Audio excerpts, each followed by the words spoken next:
Vamos começando? O que vocês acham? Então tá, a gente queria agradecer mais uma vez. A Ramona é daquelas pessoas que a gente prende o grito e ela topa. A gente gosta muito de gente assim animada, que a gente propõe umas empreitadas e logo já estão ali com a gente de braços dados. É muito bom, a Ramona é uma pessoa que sempre contribui muito, muito, muito. A nossa ideia é cada vez mais qualificar a produção de pesquisa no âmbito da residência, né? Qualificar a produção dos TCRs. Então, vira e mexe, a gente recorre aí, chama a Ramona para nos dar uma luz, nos ajudar. Vocês vão ver que é uma conversa deliciosa. E a gente está transmitindo ao vivo para o YouTube e depois vai ficar lá. Então, se alguém precisar dar uma conferida, retomar alguma coisa da aula, fica lá à disposição. Ramona, obrigada, tudo contigo, a gente segue por aqui.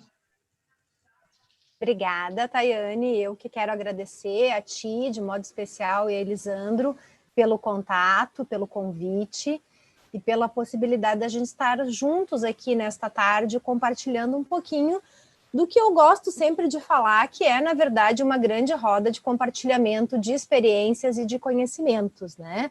A gente também, enquanto representante da URGS, a gente fica muito feliz, porque eu acho que esses momentos, eles fazem parte da nossa rede de consolidação da integração ensino-serviço-comunidade. Na verdade, os programas de residência, eles também compõem os nossos cenários de graduação, e muitos dos alunos que terminam e concluem a sua graduação na universidade acabam depois se inserindo no programa da residência no GHC, que é um programa de referência, e com colegas que a gente admira muito. Então, assim, é quase que um sombreamento das nossas relações, né, de trabalho colaborativo. Então, acho que o nosso objetivo hoje é exatamente compartilhar um pouco com vocês algumas experiências relacionadas com a abordagem qualitativa de pesquisa.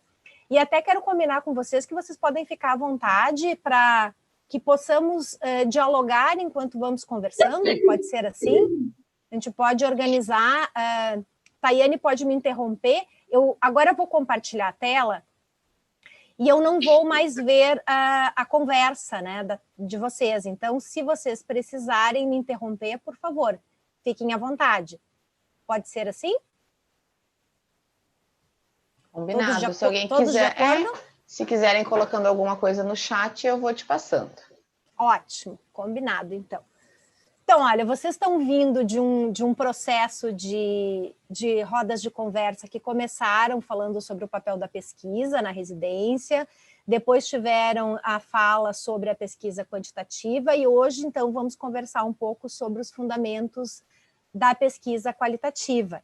E antes da gente começar, eu gostaria de dizer que, obviamente, que nós precisaríamos, assim, de uma vida e mais um pouco para a gente poder esgotar o assunto de uma abordagem de pesquisa.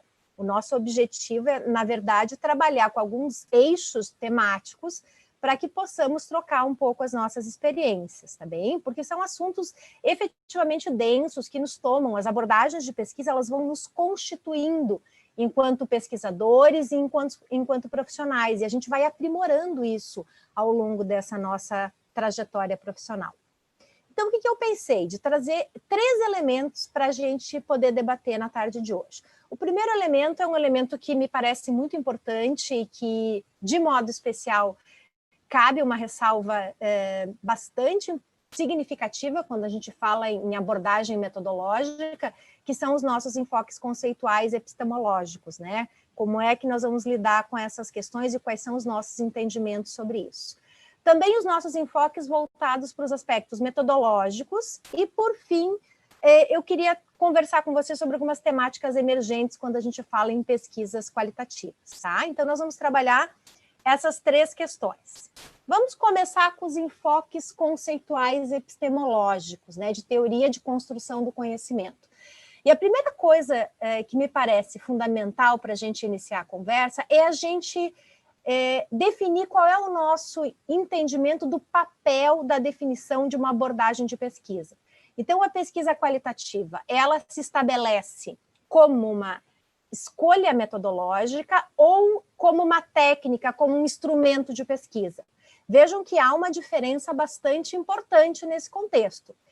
Lembrando que se a gente remeter à epistemologia, né, do termo metodologia, a gente vai ver que a etimologia da palavra nos mostra que a metodologia ela é um caminho, ela é uma estrada, né, uma forma da gente chegar até um determinado objetivo. Então, se eu entendo que a metodologia ela vai me guiar ao longo de uma trajetória de pesquisa, o método, nesse caso, vai nos remeter a 3 grandes eixos. O primeiro eixo é o eixo da teoria da abordagem. Qual é a minha concepção teórica desse método? Junto com isso, eu tenho que mobilizar quais são os meus instrumentos para poder operacionalizar esse conhecimento, quais são as técnicas da pesquisa. E, por fim, tem características que são inerentes do próprio pesquisador, que envolve a sua experiência, a sua habilidade pessoal, a sua sensibilidade, os seus anseios para poder desenvolver, então, aquele determinado contexto de pesquisa. Então, pensando nessas 3 abordagens, né, enquanto teoria, enquanto instrumento, enquanto características do pesquisador, é que a metodologia vai sendo conduzida em um trabalho acadêmico. De modo especial, na pesquisa qualitativa, nós tivemos um movimento, e eu trago aqui uma obra do ano de 1985, do Lincoln e do Guba, uma obra bastante importante quando a gente fala em pesquisa qualitativa, e veio muito de um movimento até da área da educação, mas vem toda uma crítica a uma metodologia tradicional chamada positivista, no qual a gente só tinha uma forma de observar a realidade, e essa realidade ela estava muito ligada aos nossos conceitos de causa e efeito, hipóteses bastante consolidadas de pesquisa, e nesse momento, então, vem um movimento contrário, tentando trazer um novo modo da gente poder constituir ciência, que a gente está chamando aqui de paradigma, como esta pesquisa realizada mais no ambiente natural, então, onde naturalmente os fenômenos, aquilo que nos passa dentro da nossa vivência, vão acontecer. E aí, então, a pesquisa qualitativa surge como um movimento bastante contra-hegemônico, nesse sentido, exatamente porque vinha com uma proposta, um objetivo de poder enxergar o mesmo cenário, o mesmo fenômeno de uma forma diferente. Então, é sempre importante lembrar que quando a gente fala em pesquisa qualitativa, o objeto que nós estamos avaliando é, na verdade, a pessoa em seu ambiente natural, no seu meio. Por isso, muitas vezes, chamada de pesquisa naturalística, porque é no espaço natural onde as pessoas vivem e onde os fenômenos acontecem. Quando eu falo em fenômeno, eu estou falando das nossas experiências e dos fatos que nos acontecem ao longo do tempo e que viram, então, se transformam em objetos de pesquisa. Então, as pesquisas qualitativas, elas trabalham com os chamados fenômenos humanos. E esses fenômenos incluem a gente poder investigar o universo dos significados, dos motivos, das aspirações, das crenças, dos valores e das atitudes. Por isso, então, há uma mobilização de práticas que tem muito a ver com os nossos processos do cotidiano. Mas a ideia é considerar a possibilidade de a gente enxergar esse fenômeno com diferentes interpretações. Ou seja, quando a gente pensa em pesquisa qualitativa, a gente também tem diferentes abordagens, porque não vai existir uma realidade única, pronta e acabada.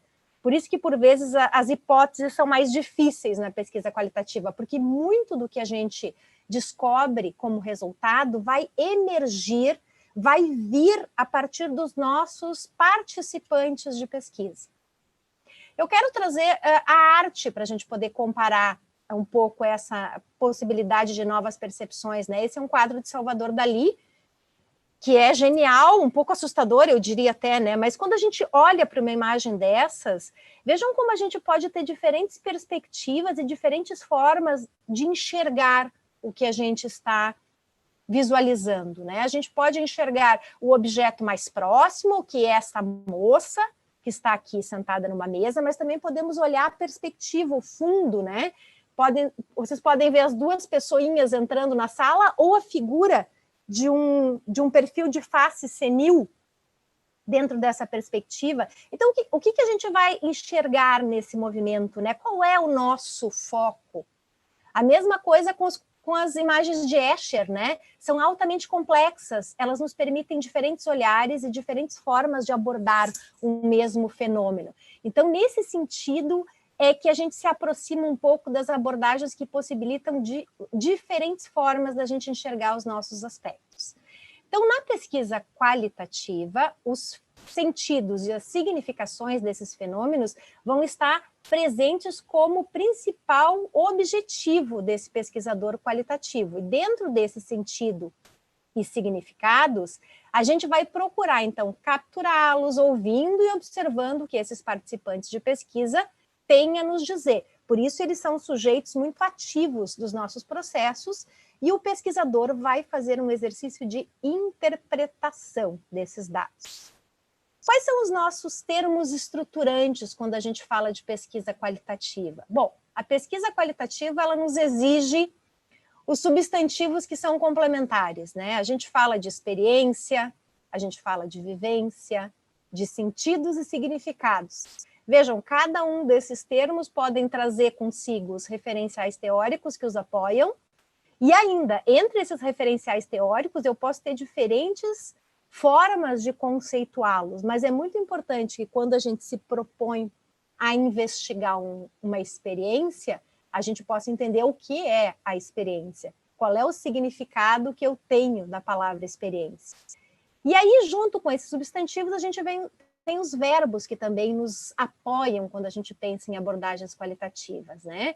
E eles estão muito mais ligados à questão da compreensão, da interpretação e da dialetização dos fatos. Então, são elementos que nos constituem enquanto abordagem teórica para pensarmos nas nossas pesquisas. Quando a gente fala em verbos, lembrem que a gente vai ter que pensar que esses verbos vão ter que estar contemplados nos nossos objetivos de pesquisa. E esses objetivos, eles têm que estar coerentes com as nossas propostas metodológicas. Então, com isso, a gente tem a metodologia enquanto trajetória desencadeante dos nossos processos de pesquisa. Então, a abordagem de pesquisa qualitativa, ela deve ser capaz de incorporar a questão dos significados, das múltiplas possibilidades da gente poder enxergar e contemplar aquele fenômeno, das intencionalidades, porque o pesquisador qualitativo, ele tem, sim, muitas intencionalidades, quando ele escolhe determinado grupo de pessoas, quando ele escolhe a sua forma de interpretação dos resultados, quando ele escolhe o que ele vai dar voz quando ele está fazendo, então, essa interpretação. E ele trata, assim, de um processo de autoria, porque a gente vai constituindo, né, esses nossos resultados, trazendo muito as nossas próprias experiências e até as nossas vivências posteriores e atuais. Eu gosto muito desse texto, queria compartilhar com vocês, que é o texto da professora Maria Cecília Minaio, da revista Ciência e Saúde Coletiva, que vai trazer, então, os elementos estruturantes da pesquisa qualitativa, inclusive essa questão dos substantivos e dos verbos. E me parece um texto bastante didático, especialmente quando a gente está constituindo os nossos grupos de pesquisa. Então, no meu entendimento, é uma leitura que nos facilita o entendimento sobre essa abordagem. Vejam, eu trago essa imagem mesmo porque ela me transmite essa ideia mesmo de desespero quase, né? Vejam a quantidade diferente que a gente tem quando a gente pensa o que é uma pesquisa qualitativa. Todos esses nomes podem caracterizar pesquisas de abordagens qualitativas. E, por vezes, a gente vê nos nossos trabalhos ou nos textos que a gente lê que a pesquisa é qualitativa, ponto. Mas que tipo de pesquisa qualitativa ela é? Então, vejam que existe todo um universo de constituição dos tipos de abordagens de pesquisa qualitativa que nos permitem dialogar com diferentes referenciais teóricos, né? É muito mais fácil a gente ver numa pesquisa epidemiológica o delineamento do estudo com as suas especificidades da pesquisa do que a gente encontrar numa pesquisa qualitativa essas mesmas especificidades. Isso pode ser, claro, processo, né? A gente também na área da saúde está se apropriando das metodologias qualitativas. E essa apropriação, ela demora dentro do cenário de constituição do pesquisador.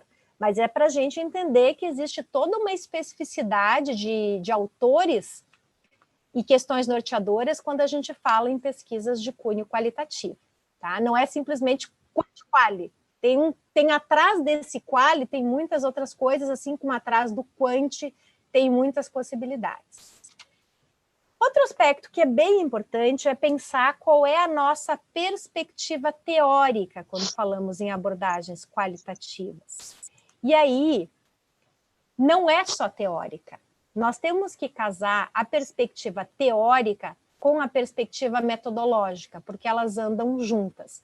A perspectiva teórica, ela vai nos dar, é quase como se fosse uma lente que vai determinar o modo pelo qual a gente vai ver e vai explicar a realidade e os fenômenos que nós estamos estudando. Então, qual vai ser o meu olhar sobre esse objeto de pesquisa? Nós temos muitas possibilidades, e essas possibilidades vão guiar, obviamente, as nossas trajetórias metodológicas. Então, eu trago aqui exemplos de perspectivas teóricas, quais são os aspectos que são enfatizados nessas perspectivas, e qual é a questão norteadora que envolve cada uma dessas pesquisas, né? Então, a etnometodologia, o interacionismo simbólico, a hermenêutica. Vejam que há autores que caracterizam essas abordagens, a teoria fundamentada, que é bastante usada no Brasil, o materialismo histórico, tenho colegas do serviço social que usam bastante o materialismo histórico, a etnografia, o construtivismo social e a fenomenologia. Eu, particularmente, trabalho bastante com as abordagens fenomenológicas e estudo um autor chamado Merleau-Ponty, que estuda a fenomenologia das percepções. Então, a gente privilegia os aspectos da experiência, do sentido atribuído a essa experiência, e a minha pergunta norteadora vai ser sempre essa: qual vai ser o significado, qual vai ser a essência dessa experiência que eu estou estudando?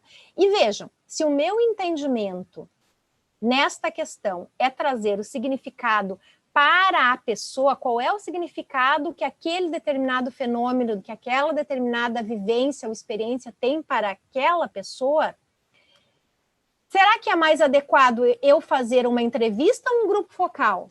Aí é que a abordagem teórica casa com a abordagem metodológica, porque nesse caso a entrevista se aplica muito mais à minha abordagem de pesquisa do que o próprio grupo focal, onde eu vou ter uma série de percepções que podem interagir, que podem convergir ou não. Então, nesse sentido, a gente precisa se aproximar de alguns referenciais para ter, então, um entendimento teórico-metodológico. Eu quero terminar essa parte do referencial conceitual trazendo um texto de duas colegas que eu gosto muito, que é a professora Daniela Quinauti e a professora Andrea Fachel. Elas fizeram um texto que foi publicado na revista Interface com uma crítica bastante dura sobre o uso das abordagens qualitativas, né, na saúde coletiva, de modo especial. E o título já fala, né, usos e abusos da pesquisa qualitativa. E dentro desse texto elas vão dizer que, pela experiência delas, na avaliação dos trabalhos, há uma baixa incorporação da perspectiva epistemológica da metodologia qualitativa e do referencial teórico das próprias ciências sociais, resultando em estudos que muitas vezes não têm uma consistência teórico-metodológica, que são empíricos e que pouco contribuem para a compreensão dos fenômenos da área da saúde coletiva. Então, é um texto que me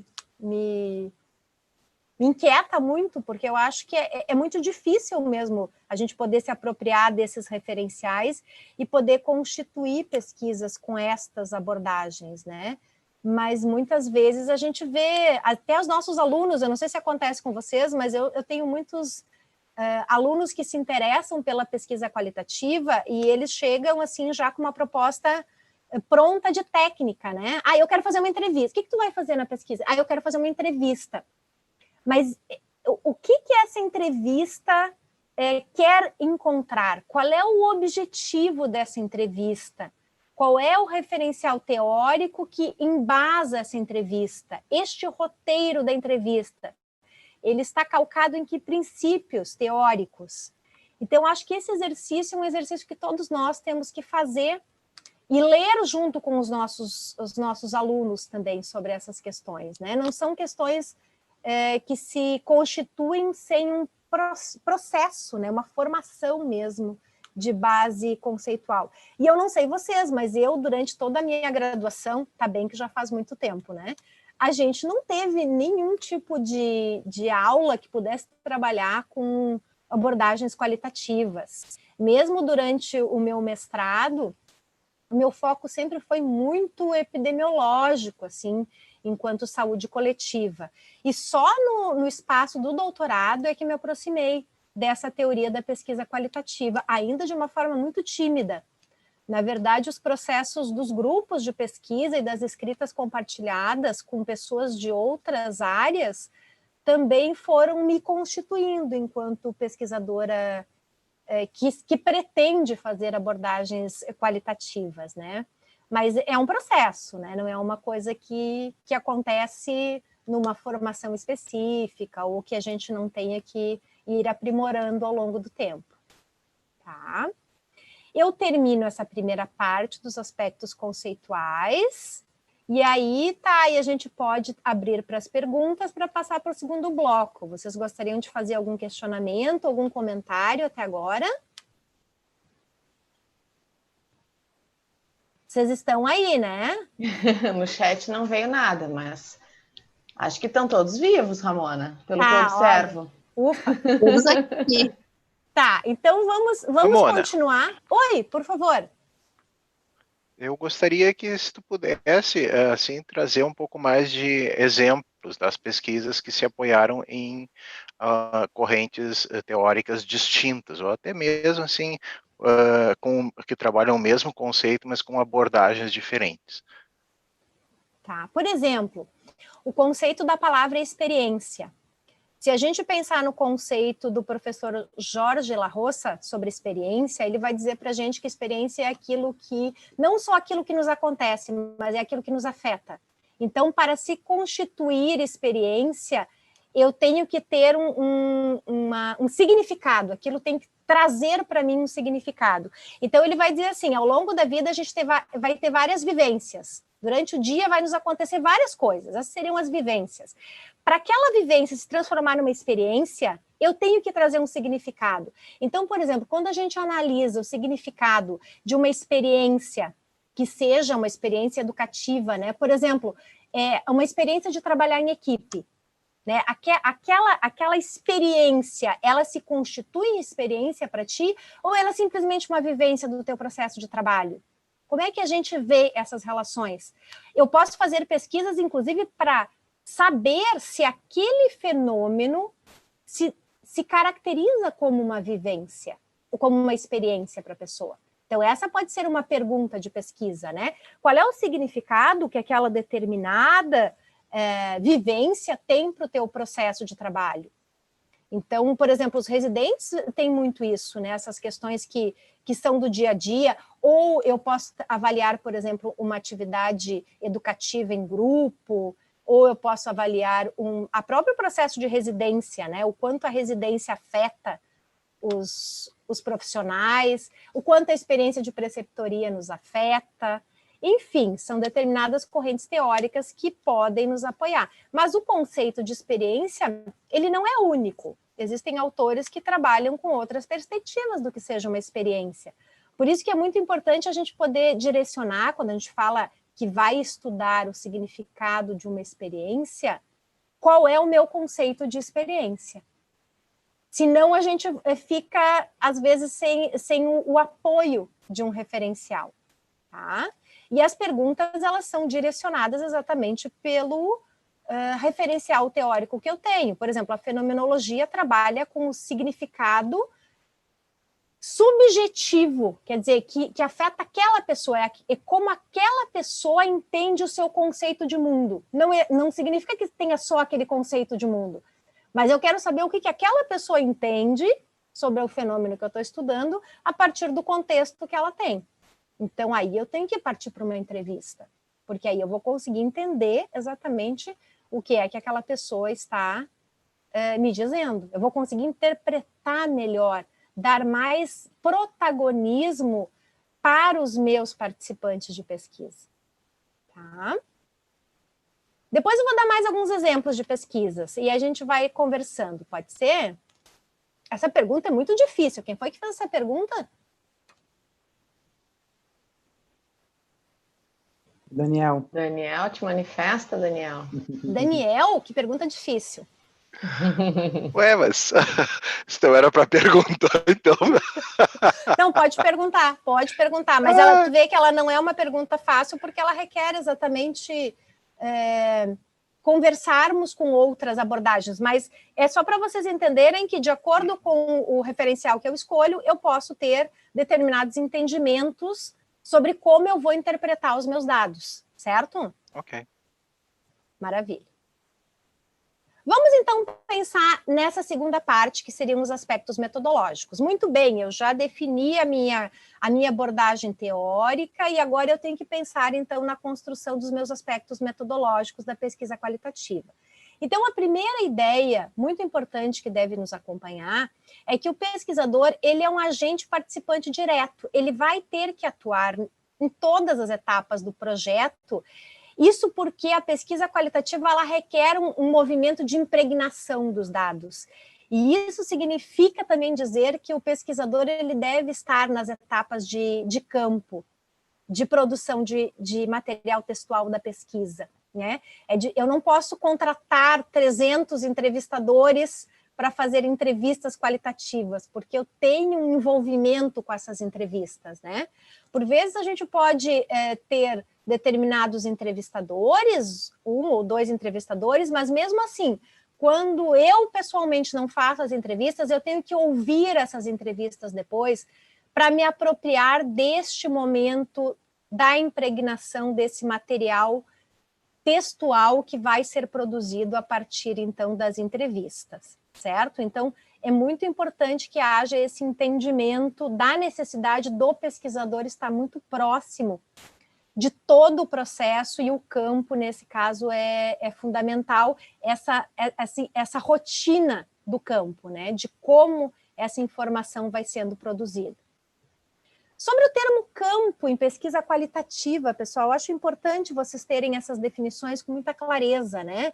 Eu trago aqui a definição do professor Turato, que vai nos dizer que o campo é o espaço físico onde o pesquisador entende que é nesse espaço que as pessoas que eu escolho para minha pesquisa, elas vão estar, então, no melhor lugar para poder falar sobre esse assunto, vão estar no seu ambiente natural, que a gente chama. Então, é um local que eu vou privilegiar para observar, para ouvir, para a gente fazer essa inter-relação com as pessoas. Né? As pessoas são as que poderão falar com autoridade sobre o tema definido pelo projeto de pesquisa. Por isso, a gente tem sempre essas intencionalidades e os critérios de inclusão e exclusão nesse caso.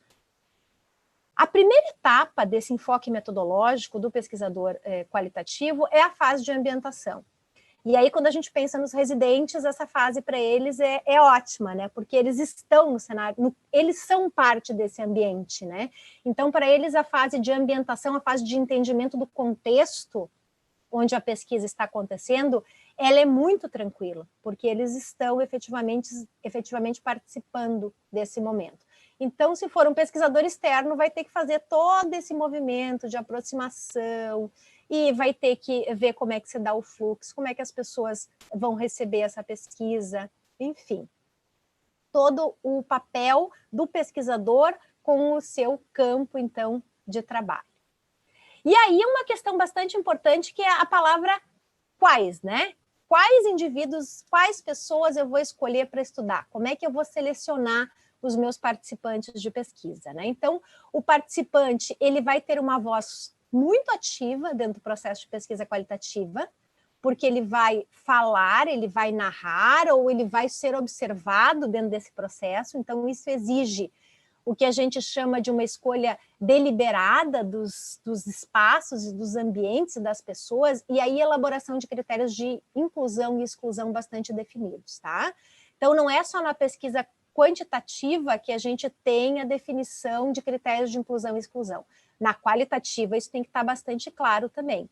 Mas dentro desse cenário, eu, enquanto pesquisador, eu tenho uma intencionalidade em saber quais são os sujeitos que podem falar mais sobre aquele fenômeno. Por isso, a característica da amostra qualitativa, ela é intencional. Vocês vão ouvir bastante essa palavra quando a gente fala em pesquisa qualitativa. A amostra foi definida por critérios intencionais. Daí, destacando quais são os critérios de inclusão e quais são os critérios de exclusão desse cenário. E uma outra questão que é bastante polêmica e que às vezes nos incomoda um pouco, né, especialmente quando a gente fala em comitê de ética, é falar sobre quantas pessoas a gente tem que estudar numa pesquisa de abordagem qualitativa. Por que isso é tão difícil? Porque essa constituição da quantidade, do número de pessoas, ela não se define a priori. A gente vai precisar iniciar o campo, avaliar a densidade do material textual para poder dizer quando e por que critério nós definimos esse quanto, certo? Mas a gente tem um número de pessoas elegíveis para o estudo. E aí a gente tem que pensar que esse é o nosso universo da pesquisa, né? Então, as pessoas com as quais eu posso contar para fazer o meu estudo de campo. Normalmente a gente define por isso, eu tenho um número de pessoas que são elegíveis, e aí eu vou escolher os critérios, então, para definir o quantas pessoas eu preciso ouvir. Um dos critérios mais comuns e que a gente vê bastante na área da saúde é a chamada amostragem por saturação, que é aquele processo em que, à medida que a gente vai fazendo o campo, pode ser por uma entrevista ou pode ser por grupos focais, a gente tem um processo que vai se repetindo, que a gente chama, então, de saturação de informações. Ou seja, à medida que eu vou avançando na minha forma de produzir a informação, eu vou vendo que novas ideias não vão trazendo novas possibilidades para a minha pesquisa, e que elas vão se repetindo. Aí eu faço mais uma ou duas entrevistas para ver se realmente não aparece nada, e eu posso avaliar junto com o meu grupo de pesquisa ou com o meu orientador se esse número, se esse volume de informações que eu tenho vão dar conta de responder o meu objetivo de pesquisa. Então não é o número que nos interessa, e sim a densidade do material que foi produzido ao longo desta coleta, dessa pesquisa de dados, tá? Essa é uma forma, a saturação. Existem outras formas, e aqui também quero chamar a atenção que às vezes depende muito da intencionalidade da pesquisa. Por exemplo, quem trabalha com o tema histórias de vida, e a educação tem uma área bastante consolidada nesse tipo de pesquisa, história de vida eu preciso identificar um sujeito-chave, e a partir desse sujeito-chave eu vou pedindo, então, uma indicação para ele de pessoas que ele entende que seriam importantes e que contribuiriam com a pesquisa, tá? É o que a gente chama, é bem engraçado até, né? A amostragem por bola de neve. Mas aí é como se fosse um indicando o outro, né? Pesquisas que trabalham também com características específicas de pessoas, né? Por exemplo, características de um bom professor. Um colega meu esses dias fez um trabalho sobre isso, né? Como é que a gente faz a identificação de características de um bom professor? Então, ele escolheu uma pessoa-chave com critérios estabelecidos, e aí ele ia perguntando para essa pessoa, olha, quem que tu acha que poderia contribuir com essa pesquisa e que tu indicarias? Aí a gente ia indicando. Eu já participei de uma pesquisa também que trabalhamos com o tema da discriminação, e que aí indicando pessoas que já tinham passado por experiências de discriminação ao longo da vida. E a amostragem por bola de neve funcionou bem também. Então, os nossos objetivos, eles vão nos dando pistas também para caracterizar a nossa amostra. Então, saturação, bola de neve, e o terceiro tipo de amostragem é a chamada variedade de tipos, onde então eu escolho características específicas de pessoas, e essas características elas devem aparecer então na minha amostra, né? Então eles têm que ter uma característica chave, né? Por exemplo, com a discriminação também a gente poderia usar esse tipo de variedade. Então, qual seria a característica chave dos meus participantes? Todos deveriam ter passado por uma experiência na vida que eles entendessem que caracterizasse uma discriminação. a partir desse contexto, eu vou entrevistando um homem, uma mulher, uma faixa etária que eu possa comparar também, um local onde as pessoas moram, um nível de escolaridade, enfim, eu vou constituindo características que fazem sentido para a minha amostra e para o meu objeto de estudo. Vejam como a intencionalidade do pesquisador está muito presente nas nossas escolhas. E cada objeto estudado ele tem uma característica que pode nos levar a ter uma intencionalidade diferente, tá? Então, é muito difícil a gente dizer assim, ó, de modo geral, todo mundo tem que fazer esta amostragem. Não, vai depender muito de como nós também estamos percebendo esse nosso objetivo e como essa nossa amostra geral se comporta, tá? Vejam, nesse tempo, por exemplo, em que o contato pessoal, ele passa a ser bastante restrito, né? Como as abordagens qualitativas, elas acabam sendo afetadas, porque a gente precisa encontrar outros mecanismos, né, de constituir essa interação do sujeito de pesquisa, do participante de pesquisa. Então, a gente vai aprendendo também a fazer outras abordagens. Tudo bem? Amostra, amostragem. E aí, o que a gente chama de técnicas, e na pesquisa qualitativa, a gente não usa o termo coleta de dados, né? Dado é um número, né? A gente costuma dizer que a gente produz informações. E essa produção de informações, ela está ligada a técnicas. Então, a gente tem diferentes formas de produzir uma informação de natureza qualitativa. As entrevistas, e aí as entrevistas individuais, elas podem ser guiadas por um roteiro ou não. Quando elas são guiadas por um roteiro, elas são chamadas de semi-estruturada ou semi-guiada. Eu posso ter uma questão completamente aberta, com uma única questão disparadora. Por exemplo, fale sobre o trabalho em equipe. Seria a questão disparadora. Aí, o meu participante vai falando, e eu vou fazendo, então, a construção das ideias. É um tipo de abordagem mais difícil, porque tu podes perder um pouco o foco do teu objetivo, porque uma entrevista aberta, tu não tens muito controle o que essa pessoa vai falar, ela pode falar de diferentes enfoques, né? Então, a semi-estruturada, ela pode te dar algumas orientações, mas há pessoas que conduzem com muita maestria entrevistas abertas. E todas as entrevistas devem ter essa característica, né? A gente deveria aprofundar os fenômenos, né? Então, não é uma entrevista de 10 minutos que vai nos conseguir dar determinadas respostas, mas a gente sabe que às vezes é muito difícil com determinadas pessoas a gente fazer entrevista, às vezes as pessoas falam menos, enfim, a gente tem que ir se habituando também a fazer entrevista e também ter sensibilidade para ver quando alguma coisa dessa entrevista não está indo bem, né? Eu sempre me lembro de um colega que estava estudando saúde sexual de homens, e ele tinha 2 bolsistas de iniciação científica muito jovens, né? E meninas lindas, assim. E aí elas 2 eram as entrevistadas. Ao final de 2 meses de entrevistas, a gente descobriu que nenhum homem tinha problema sexual. Estavam todos ótimos. Aí eu disse, mas peraí, tem alguma coisa errada nessa entrevista. E aí depois o meu colega disse, claro, eu me dei por conta que essas pessoas não iam falar para essas entrevistadoras que eles tinham algum problema, porque eles se sentiam intimidados por esse contexto.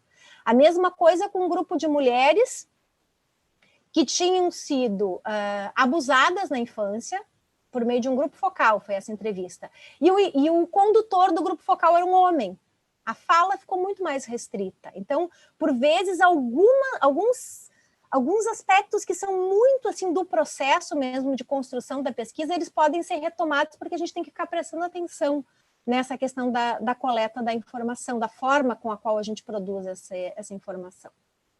Também temos as análises documentais, que são bastante importantes, o grupo focal, que é essa entrevista mais coletiva e que supõe um consenso desse grupo, né? O grupo focal muito usado originalmente em pesquisas de tendências e até próprias do marketing, né? Depois a área da saúde acabou se apropriando e trabalha muito bem.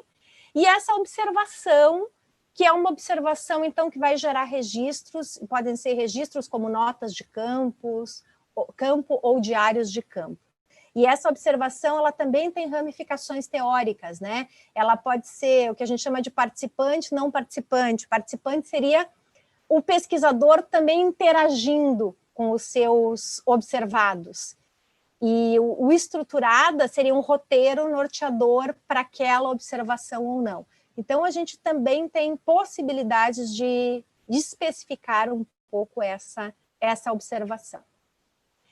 E, por fim, a fase de interpretação dos dados qualitativos, que é, assim, o que eu trouxe para vocês? Assim, as formas de interpretação, eu trouxe alguns nomes, só para a gente ver esse universo, a riqueza desse universo. Trouxe análise de conteúdo da Bardhan, da professora Laurice Bardhan, porque é até usada, às vezes, como padrão, né? É uma das formas, mas a gente tem várias outras formas, e muitas vezes há alguns pesquisadores que organizam um processo de interpretação e colocam os seus nomes nessas análises. Então, nós temos uma variedade bastante importante de formas de interpretar os nossos materiais qualitativos, tá? Qual eu uso? Bom, eu uso aquele que eu consigo me apropriar melhor, aquele que eu tenho mais proximidade de leituras e aquele que me dá mais segurança para analisar, tá? Então, não existe uma regra estabelecida. Perguntas? Tá bem. Então, tá. Aqui vocês já viram que existe uma gama de possibilidades de formas de analisar, então, esse material. Sobre o uso de softwares para dados qualitativos, para análise de informações qualitativas, acho importante também trazer, porque a gente tem visto também alguns equívocos relacionados com isso, né? O primeiro equívoco é dizer que um software, ele analisa dado qualitativo. Ele não analisa dado qualitativo, né?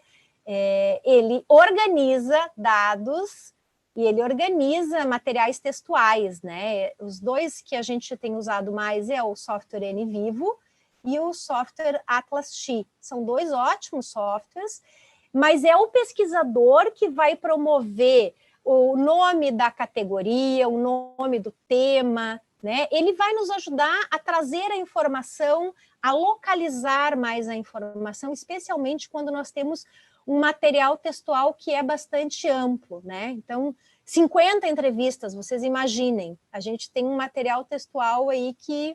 E às vezes quando a gente faz uma combinação, eu tenho registros de diário de campo, eu tenho entrevistas, eu tenho análise documental, então eu posso também trazer tudo isso para o software, e ele é muito bom para nos ajudar nessa questão da organização do material, tá bem? Mas assim como os softwares para dados numéricos, também alguém vai ter que interpretar isso depois, né? Então, o pesquisador ele tem um papel essencial nessa questão.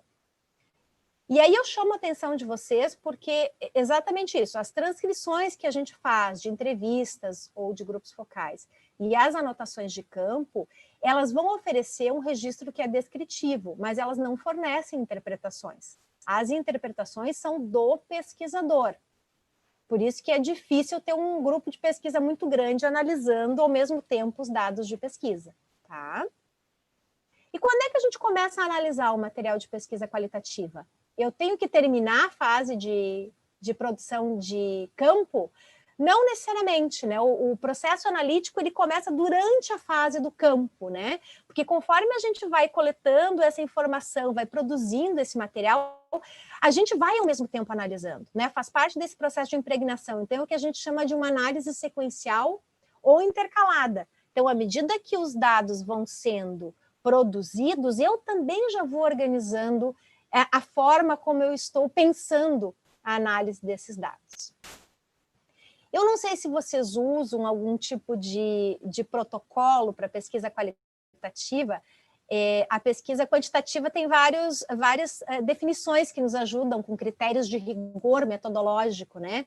A pesquisa qualitativa também tem, né? Esse é um dos exemplos, eu trouxe aqui o domínio 2, que fala sobre quais seriam os critérios que deveriam estar presentes no desenho de um estudo qualitativo, né?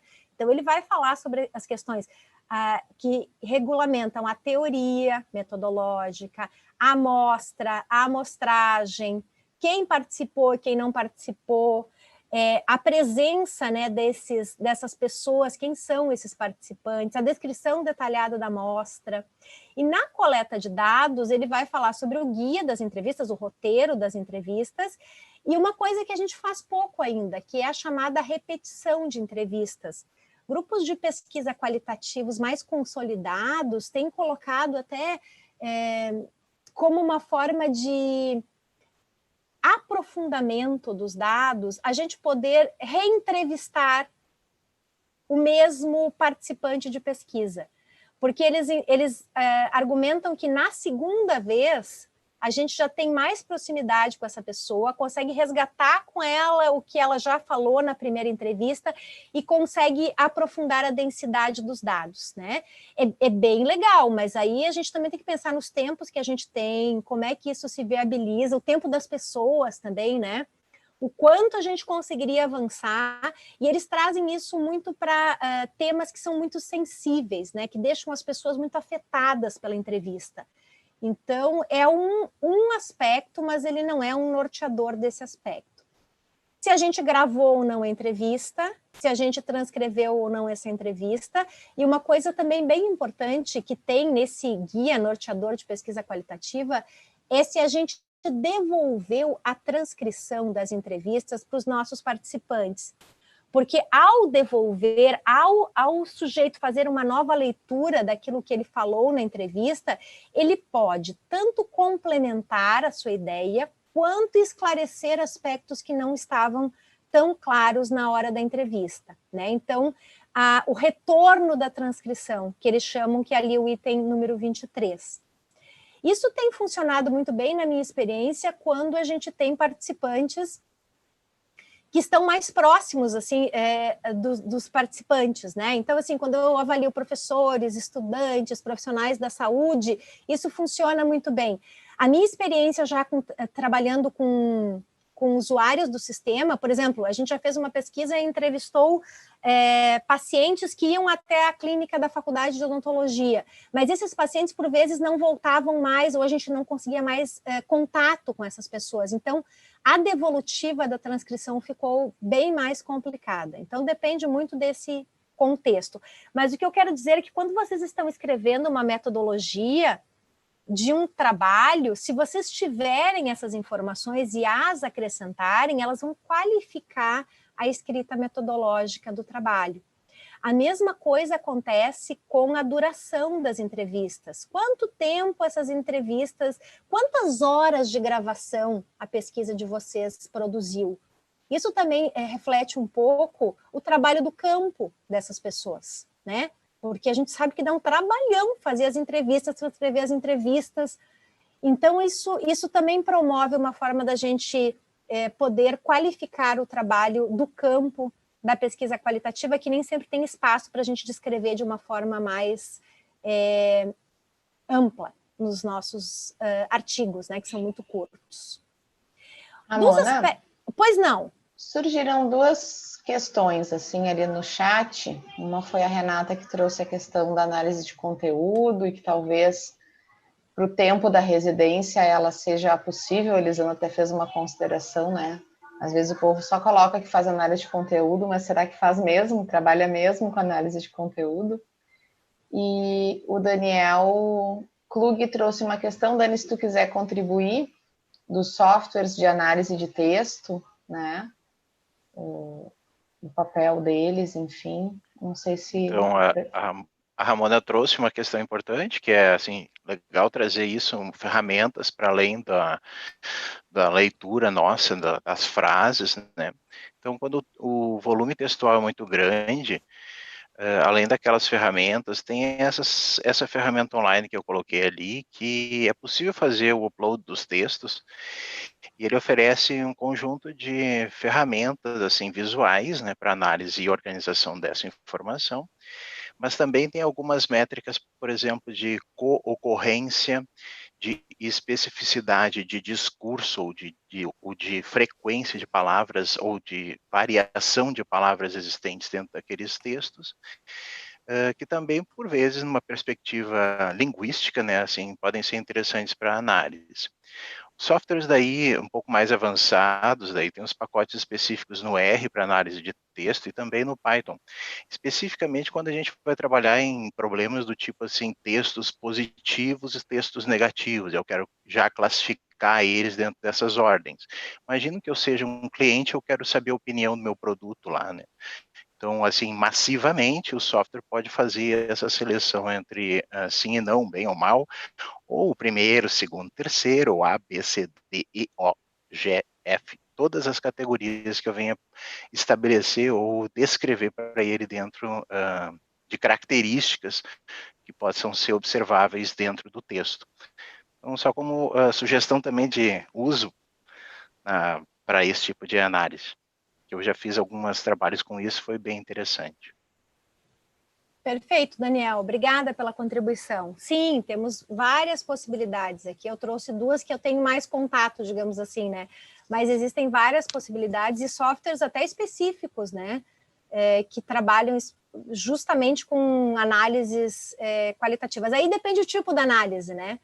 Porque ainda que no livro, até estou pensando na pergunta da Renata também, né, sobre análise de conteúdo, efetivamente é a que mais a gente usa, e talvez, né, Renata, até a análise temática seja mais usada, né? E o último livro da professora Bardan trouxe bastante polêmica no mundo qualitativo, né? Eu não sei se vocês chegaram a ver o livro de 2011, e ela vai trazer formas de análise exatamente quantificando, né, as falas dos sujeitos. Quantos falaram isso, quantos falaram aquilo, até colocando percentuais, né? Isso é muito polêmico entre os pesquisadores qualitativos, exatamente porque existe uma resistência, né, ao entendimento de que não é uma palavra que vai conseguir dar conta de uma análise em profundidade. Mas isso são questões para a gente pensar, né? Eu já trabalhei num espaço na universidade que trabalhávamos com a avaliação dos alunos, né, sobre o trabalho docente. E era um volume muito grande de material e as respostas elas não tinham densidade teórica, elas eram muito curtas. Então nós optamos por usar um software para quantificar palavras. E aí nós quantificamos em palavras positivas e negativas. Então toda vez que aparecia bom professor, ótimo professor, pontualidade, a gente puxava para o aspecto positivo. E aí a gente começou a ler algumas questões para colocar exemplos, né, da fala desses estudantes, e a gente se surpreendeu muito, porque muitas falas eram quase que irônicas, né? Ah, ele é um ótimo professor. Nunca eu consegui ver a minha prova. Aí foi falando só os aspectos negativos, e aí a gente se deu por conta que muitas das falas não cabiam naquele tipo de análise. Então, eu só quero deixar isso para vocês como um alerta, né? Cuidado com as palavras soltas, porque elas podem ter diferentes significados nos discursos. Claro que quando a gente está junto com a pessoa e participa da produção da informação, e numa entrevista, obviamente, isso tem um caráter diferente, a gente consegue acompanhar esse processo. Mas muitas vezes a gente, como orientador, não está tão próximo assim dessa produção toda, né? E a gente vai avaliar e parece que está tudo bem, né? E nem sempre acontece esse fenômeno, tá? E a análise de conteúdo, ela é a mais usada, mas a gente precisa ter um rigor. E para residência, eu usei durante muitos anos também essa análise textual discursiva do professor Roque Moraes, que é um professor já aposentado da PUC, que cunhou uma análise específica. Inclusive, no meu doutorado, eu trabalhei com análise textual discursiva, que é muito parecida com a análise de conteúdo. Então, assim, por vezes é o que eu digo, o pesquisador dá o seu detalhe para análise, e aí vira o nome dele, a análise. Então, a gente tem outras formas, sim, e vai depender muito do quão apropriado a gente está para poder falar sobre aquela, para poder justificar como aquela análise foi feita, né? Não existe uma regra estabelecida. Existem técnicas que são mais usadas e mais comuns, e até quando a gente vai publicar artigos no cenário internacional, por vezes, eu lembro do meu artigo do doutorado que o revisor perguntou quem era Roque Moraes, porque ele não conhecia. Então é isso, né? A gente tem essas questões que são do nosso cotidiano de trabalho e que a gente vai aprendendo também. Assim como eu já escrevi em trabalhos qualitativos produção de informação e o revisor pediu para eu colocar coleta de dados. Então, depende muito da regra, mas eu acho que a gente ainda tem que insistir. Eu ainda tentei argumentar que era a produção de informação. Então, eu acho que a própria forma de escrita, de leituras na área da saúde, ela começa a tomar um direcionamento mais flexível quando também a gente vê boas pesquisas chegando e sendo publicadas, né? Então, eu acho que a gente tem que fazer um esforço para qualificar cada vez mais essas nossas formas de fazer a pesquisa qualitativa, tá? Isso? Tem mais uma questão, não sei se tu quer ver agora, Ramona, da Fernanda, que queria te ouvir falar um pouquinho sobre o relato de experiência na perspectiva da produção na residência, né? O relato de experiência, super polêmico também, Fernanda, né? Porque assim, ó, o relato de experiência, na verdade, ele não é uma pesquisa, ele é um relato de experiência, certo? Agora, que é descritivo, eu vou lá fazer um relato de experiência. Agora, se eu fizer uma narrativa sobre uma experiência e essa narrativa vai me gerar um material textual que eu vou analisar como um dado qualitativo, aí eu tenho uma pesquisa. Então, depende como eu constituo esse projeto de pesquisa. Se eu colocar que eu estou fazendo um relato de pesquisa, bom, é um relato, ele vai ser uma descrição. Então, às vezes, é a forma com a qual a gente comunica o que a gente está fazendo, tá? Existem até as chamadas autoetnografias. Era um conceito de pesquisa quali que eu não conhecia, até que um colega meu começou a descrever como era para ele, professor, estar numa determinada experiência de estágio. E aí eu comecei a analisar com ele os diários de campo que ele ia produzindo. Então, nós fomos compondo a autoetnografia dele com uma análise dupla, minha, externa, e dele como pessoa participante da pesquisa. Então, tem toda uma teoria que embasa a autoetnografia, nós fomos ler, nós fomos procurar, e aí fomos fazendo essa análise. Foi bem legal, é um trabalho que a gente vai constituindo junto também com os participantes que são protagonistas da pesquisa. Isso é muito legal. Então, a experiência em si, ela pode sim ser compartilhada como uma pesquisa, mas ela precisa ter o rigor da metodologia, senão ela vai ser um relato de experiência. Certo? Muito bem, sobre os aspectos éticos, a gente queria chamar a atenção de vocês para algumas questões.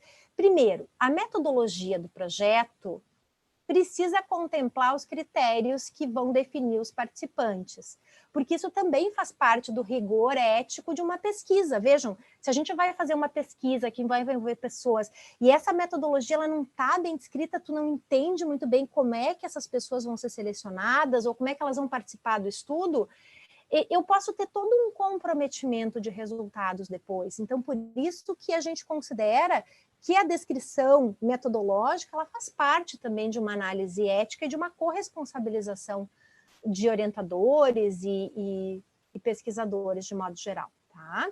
Então, quantos são os elegíveis? Por que essas pessoas estão aí, né? Quais são os critérios de inclusão? Isso é super importante. O termo de consentimento livre e esclarecido, a gente tem que informar as pessoas, né? Onde é que essa pesquisa vai acontecer? Vai ser uma entrevista? Vai ser um grupo focal? Se for grupo focal, é 1, é 2, é 3? Entrevista é individual? Quanto tempo essa entrevista, em média, vai durar? Ela tem questões norteadoras? Quantas são as questões norteadoras? O tempo que essa pessoa vai ter que investir para poder participar, por exemplo, da entrevista ou do grupo focal, são informações que devem estar presentes no termo, assim como informar, obviamente, pedir o consentimento, se vai haver uma gravação, se vai haver uma filmagem, né? Grupos focais e entrevistas têm trabalhado com filmagens porque a reação das pessoas e até a entonação de voz, às vezes, é colocada como uma característica da transcrição, né? A pessoa tá assim, daqui a pouco ela se emocionou, ela falou sobre esse tema e se emocionou, ela falou sobre esse tema e riu. Então, alguns pesquisadores têm até uma linha de pesquisa qualitativa que interpreta as reações das pessoas a determinados assuntos, tá? Então, com uma coisa bastante específica mesmo de análise. Por isso, as filmagens têm que estar bastante claras para as pessoas. E os benefícios da pesquisa, obviamente, todas têm que ter, mas tem que estar claramente especificado. e os possíveis riscos e desconfortos, né? Lembrando que a gente tem toda uma resolução da ética em pesquisa que fala sobre o capítulo de risco, e o risco, ele está determinado para toda pesquisa que envolva seres humanos, envolvendo risco em tipos e gradações variados, que vocês já sabem mais do que eu até sobre essa legislação, né? Mas é muito importante que a gente estabeleça que as pesquisas que envolvem entrevistas, grupos focais, elas também têm o seu risco inerente da participação das pessoas, né? Principalmente com temas que são mais sensíveis. Então, a gente tem que ter muito cuidado, às vezes, porque uma entrevista, ela pode desencadear lembranças, experiências, enfim, nem sempre são momentos tranquilos. E aí o pesquisador também tem que estar preparado para essas possíveis sensibilidades, digamos assim, que podem emergir desse contexto da entrevista ou desse momento que a gente está dialogando com os nossos participantes, tá? A gente tem no espaço do serviço de saúde, no espaço da atenção primária, no espaço, enfim, do Sistema Único de Saúde, que vocês estão envolvidos, muitos temas que são potentes quando a gente pensa em pesquisa qualitativa, né? Então, falar sobre acolhimento, sobre vínculo, sobre relação profissional usuário-equipe, sobre as questões comportamentais, sobre o significado das experiências, dos programas, dos serviços, a interação com os currículos, os processos de formação, tudo isso pode sim gerar perguntas que requerem uma pesquisa de abordagem qualitativa. Então, assim, trabalhar as perguntas norteadoras das pesquisas com os nossos orientandos, por vezes é algo que nos toma mais tempo do que a gente gostaria, mas ela é essencial também para que a gente possa fazer e conduzir bem as pesquisas, né? Vejam, aqui eu tenho um exemplo de um trabalho da Revista de Saúde Pública, que é uma revista tradicionalmente mais epidemiológica, né? Mas que vai trabalhar com vínculo e autonomia na prática da saúde bucal no programa Saúde da Família. Então, olhem como o objetivo ele tá condizente com aquilo que nós falávamos, né? Eles querem compreender o estabelecimento do vínculo nessa construção da autonomia. Então, espaços que se abrem também em revistas que são mais tradicionalmente epidemiológicas para as pesquisas qualitativas. Por isso eu insisto que nós temos que nos aventurar a escrever sobre essas pesquisas, né? Ou estudo sobre a satisfação dos usuários. Isso tem tido bastante sensibilidade por parte das revistas, né? Trazer o protagonismo das pessoas que fazem, então, a utilização desse... A gente costuma ter perspectiva do profissional da saúde, do gestor, e parece que a pessoa, às vezes, é mais difícil da gente conseguir inserir nas nossas pesquisas, né? Isso tem sido muito valorizado nas revistas. Aqui um artigo da revista Interface, que publica bastante artigos de abordagens qualitativas, é uma das revistas brasileiras que mais tem essa aderência à linha de pesquisa, e eles colocam, então, a questão da técnica da entrevista sendo utilizada. Vejam, assim, que os resumos, eles são muito distintos entre si, e se vocês lerem esse resumo aqui, ele não vai ter nem o verbo. Lá no primeiro tinha o compreender, né? Nesse não tem, ó, o estudo focaliza a satisfação do usuário. E aí a gente realizou um estudo qualitativo. Então, às vezes o resumo não nos dá muito essa especificidade, por isso nós temos que ler o texto como um todo. E eu tenho trabalhado muito com o estudo da questão da interprofissionalidade, educação e trabalho interprofissional, né? A revista Trabalho, Educação e Saúde também tem sido uma opção interessante, ela envolve trabalhos com o Sistema Único de Saúde, então acho que é uma revista que nos convida também a escrever. Olha, o nosso objetivo aqui é analisar o significado dessa experiência de formação interprofissional no serviço de atenção primária. Vejam como a minha intencionalidade teórico-metodológica está aqui, ó. Analisar o significado da experiência. E aí, dentro do trabalho, eu vou colocar o meu autor de referência, vou falar um pouco sobre a minha intencionalidade de trazer a percepção dessa pessoa. Então, a fenomenologia da percepção está comigo, está na minha fala. Eu não me separo dela. Mesmo que eu não diga que é uma pesquisa fenomenológica, a minha base teórica ela está embutida dentro da questão da fenomenologia, tá? Esse artigo eu acho muito interessante, porque normalmente os títulos eles são mais rebuscados. Vocês já perceberam que os títulos, às vezes, de TCR ou de dissertações e teses de pesquisas qualitativas, eles são mais, assim, metafóricos, né? São mais, assim, rebuscados. Olha esse título da revista Ciência e Saúde Coletiva de 2020 agora. Me chama para conversar que eu gosto. Análise da experiência clínico-institucional com a enfermagem de um hospital psiquiátrico. Então, eles vão analisar. O verbo analisar é um verbo muito utilizado também na pesquisa qualitativa e que se aplica às duas abordagens, né, na qual a gente usa bastante o analisar.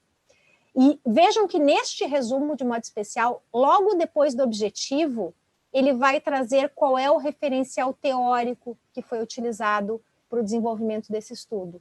Então, isso tem sido muito valorizado também quando a gente pensa em comunicar como a pesquisa qualitativa foi realizada, tá? Trazer essa intencionalidade aqui dos autores. Outros temas que são muito sensíveis à pesquisa qualitativa, que nós temos visto publicações, né? Sofrimento moral de profissionais da enfermagem, um centro de atenção psicossocial, essa questão da precariedade do trabalho, das relações de trabalho, isso são temas, principalmente agora nesse momento, né, da Covid, que tem circulado bastante nas revistas, onde as produções têm sido quase que todas direcionadas para o contexto da pandemia. Outro tema que surge com bastante intensidade é o tema da violência contra a mulher, né, estudos específicos em determinados serviços. Outro aqui, alegações maternas para o desmame, estudo qualitativo. E, enfim, esses são os meus 3 livros de referência. Vocês devem ter os seus, né? Mas há livros que a gente tem afeto pelos livros, né? Então, sempre que eu penso em como é que eu vou trabalhar as questões da pesquisa qualitativa, eu não deixo de consultar o livro da professora Alda Mazzotti, que eu gosto muito, que traz as abordagens mais epistêmicas, digamos assim, do conhecimento. O livro, então, que foi traduzido pela nossa colega Ana Nir, belíssimamente traduzido, que eu gosto muito, da Arte Médica, que é Pesquisa Qualitativa na Atenção à Saúde, e o livro, para mim, que é foi com esse livro que eu aprendi um pouco o que eu sei de pesquisa qualitativa na relação metodológica, né? Que é o livro do professor Turato, que fala sobre como fazer a pesquisa em si, de uma forma bastante didática. Eu gosto muito dessas 3 literaturas, né? Mas tem inúmeras, né? Vocês podem optar, então, pelas literaturas que tenham mais sentido, que tragam mais significado para aquilo que vocês também estudam e contemplam. Os pesquisadores, eles têm linguagens diferentes, né? Então, a gente vai se apropriando e vai gostando dessas questões. Agora eu consigo ver um pouquinho que vocês estão escrevendo. A Renata fala que atualmente só estão aceitando trabalhos sobre a Covid-19. Algumas revistas, Renata, por exemplo, a revista Trabalho, Educação e Saúde fechou a edição. Aquela revista também do Ministério, né, a Epidemiologia e Serviços de Saúde também, mas outras revistas estão com demandas também que vão seguindo de outros trabalhos, né? Então a gente tem claro, um tempo em que a produção do conhecimento ela está muito voltada, e é muito importante que a gente possa escrever sobre a Covid, mas existem outras possibilidades também, ainda, tá? Lei Geral de Proteção dos Dados, quem foi que colocou essa pergunta? Vamos ver. Eu não consigo ver qual é o nome. É o nome complicado ali. É o João Felipe. João Felipe. O João, tá. Ele estava no início conosco, né? A Lei Geral de Proteção de Dados para compor o termo de consentimento. João, é uma questão que a gente ainda está se apropriando, né, sobre essa questão da Lei de Proteção de Dados, mas a gente tem toda uma resolução ética de Conselho Nacional de Saúde e Econep também, que nos protege nesse momento, mas eu acho que é um assunto que pode ser que venha à tona nos próximos anos. Inclusive, João, a gente tem discutido muito como é que a gente armazena o dado da pesquisa qualitativa. Eu já fui em eventos da área do jornalismo que eles estavam colocando essa questão das nuvens, né? Tinha todo um evento falando sobre esse armazenamento em nuvens. Isso é ético? Isso não é ético? de quem é essa nuvem. Então, de quem é a responsabilidade disto, né? Exato. Então, é muito... Agora, eu também, nesse mesmo evento que eu participei do jornalismo, tinha lá uma pesquisa em que a participante de pesquisa, ela pedia para aparecer no trabalho como falante, como participante da pesquisa. Então, assim, tem toda uma lógica de trabalhar com temas que são bem específicos. Era um tema de participação popular. Então, esta pessoa, ela queria aparecer no trabalho, porque ela entendia que todos os participantes deveriam ser nomeados para caracterizar, então, as falas, para dar, assim, o que ela chamou de legitimidade dos dados. Então, coube ao pesquisador fazer um adendo no projeto ao Comitê de Ética e falar sobre o querer dos participantes em serem nomeados. Eles só aceitavam participar da pesquisa se eles pudessem trazer a sua identidade para a pesquisa. Porque eles trazem também, dentro da lei, se ele quiser dispor ou não. Daqui a pouco ele está querendo que, depois da pesquisa, se elimine todos os dados também, né? Anonimizar os dados, não só para não identificá-lo, como também para não se saber mais sobre aquilo, né? Então, tem algumas coisas que eu estou enfrentando isso em função de clientes também, né? Que a gente trabalha na área de saúde e trabalha com alguns dados, né? E aí, se o cara decidir que não quer mais os dados que fiquem lá, né? Tu tem que dar um jeito de expurgar isso ou criar, que eles chamam de um hash, de um algoritmo e não se identifique mais nada ali, né? Então, como armazenar então, isso aí a gente vem trabalhando em cima disso também, né? E claro que a gente sabe que toda essa parte ética, ela já tem mais uns conceitos, talvez até melhorados do que a própria lei, né? Ou mais substanciados, mas o armazenamento agora passa por um período crítico aqui que a gente vem trabalhando, né? Acho que sim, acho que a gente tem muitas dúvidas, até em relação às bases de dados da saúde, né? Com informações das pessoas. Tu tem aí, né, toda essa parte aí que tu tem como ter que registrar, inclusive, o nome da pessoa, dependendo do tipo da doença, dependendo de vários outros aspectos, tu tem que fazer esse registro, né? Em função de saúde pública, né? Mas aí tá bastante coisa aí para se pensar dentro dessa legalidade. Eu penso que o bom senso nos protege enquanto pesquisador, assim, sabe? A nossa intencionalidade, ela tem que estar muito clara na pesquisa, para os participantes, a gente tem que dialogar muito isso. Porque, assim, nós não queremos expor as pessoas, né? Por vezes, os nossos erros são mais por falta de experiência em determinados assuntos do que uma intencionalidade. Então, cabe, assim, uma rede de proteção também, né? Mas a gente tem que ter muita responsabilidade e muito comprometimento com os dados de pesquisa. Então, por isso, assim, que trabalhar em grupos nos ajudam também, por vezes, a pensar sobre essas questões. Ainda mais nós que estamos muito próximos dessas relações de equipes de saúde, né, de contextos que não são contextos isolados, eles são contextos mais complexos, né? Que exigem toda uma rede para pensar. Mas a gente vai aprendendo juntos, assim, não é uma coisa também que tem uma definição a priori única. Então, nós temos que lidar com o máximo possível no cenário, assim, de proteção desse sujeito e de também tornar esse dado como um dado que traga retornos, né? Tanto para quem participou, né, essa devolutiva de quem participou, mas também as nossas comunicações de pesquisa. Tá? O medo maior, muito, que está na legislação é a punição, né? Infelizmente, por ocorrer algum problema, né? De relato ou algum problema que ocorrer com a pesquisa, né? E aí o problema todo esse, agora a lei vem e vai te punir, né? Vai ter os aspectos legais e políticos enfim, e punitivos aí, né? Então, acho que isso que mais fica aí o pessoal com medo do processo, né? Por isso o rigor, assim, em relação à construção do projeto, né? É o projeto que a gente vai submeter a um comitê de ética e que vai ter um respaldo depois de um comitê. Então, isso tudo também vai protegendo o pesquisador, Então, a gente tem que pensar bem nos termos do projeto. Se for modificar o projeto, fazer os seus adendos, entregar os relatórios parciais, né, que são coisas que acabou a pesquisa, nossa, eu tenho que fazer um relatório para colocar no comitê de ética. Quantas vezes isso fica esquecido, né? Então, a gente precisa ter isso como uma regra, né? Os encaminhamentos éticos, eles são os nossos mecanismos mais legais agora de proteção. E de poder trocar uma ideia com outro grupo em relação a como as nossas metodologias estão sendo conduzidas, tá?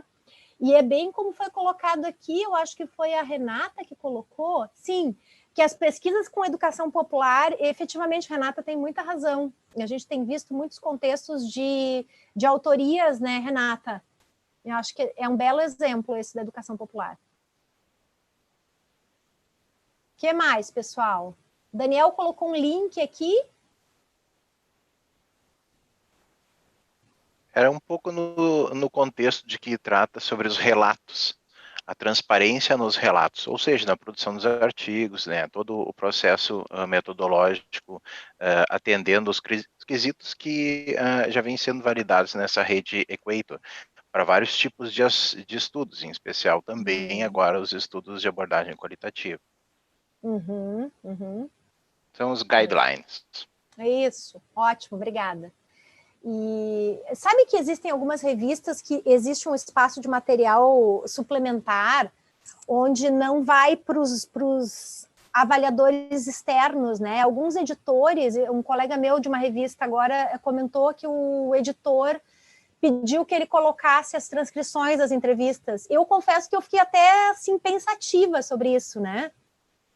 Mas eu não sei, daí ele tirou, claro, o nome das pessoas, não identificou ninguém, mas eu acho que isso também mostra todo um entendimento do editor da revista sobre a preocupação de como esses dados foram analisados e constituídos para integrar o artigo, né?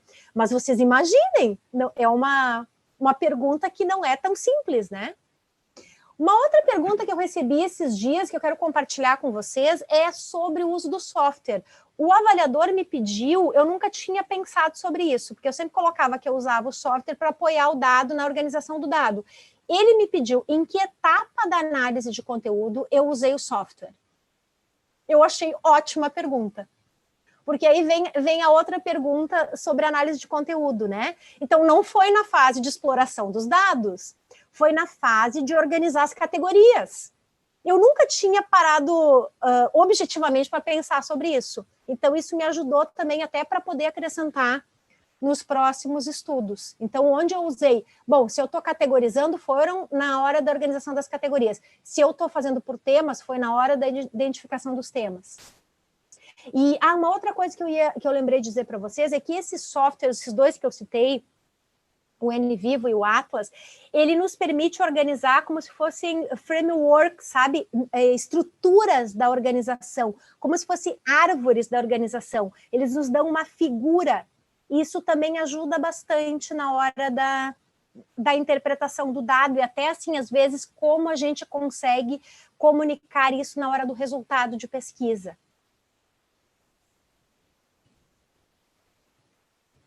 Aí a Fernanda está perguntando se vai estar no canal do YouTube. Espero que não, Fernanda. Não gosto muito dessas exposições, assim, mas tudo bem. Se tiver, vai estar. Tá aí. Já Ramona, tá. mas tu me autorizou, mulher de já Deus. tá, Agora já tu me tá. diz isso? Não, mentira, eu tô brincando.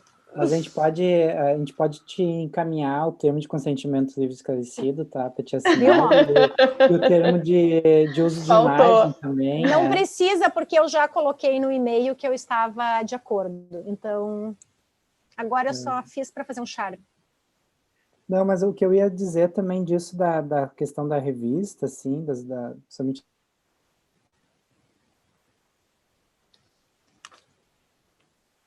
Perdemos contato? Lili, nós não estamos te ouvindo. Não? Agora voltou. Agora voltou. Tá. Deve ter batido aqui. Quando eu avalio algum artigo, assim, alguma revista, eu sempre peço algo que geralmente não... Algumas revistas têm pedido ultimamente, principalmente as A1 e A2, mas é a questão do comitê de ética, né? Então, que às vezes não se coloca nos artigos quando vai submeter, que ou se passou, e foi autorizado, ou se não passou, né? Porque às vezes a gente tem muitas pesquisas que acabam não passando por comitês e que se mandam para revistas, né? Então, essa é uma das primeiras perguntas sempre para mim, que eu coloco quando eu retorno a avaliação para o editor, né? Para perguntar se passou pelo comitê de ética, né? Porque às vezes não vem essa informação para quem está avaliando, né? Bem importante, Lisandro. Tem algumas revistas que já pedem como um critério para submissão, o parecer consubstanciado do CEP.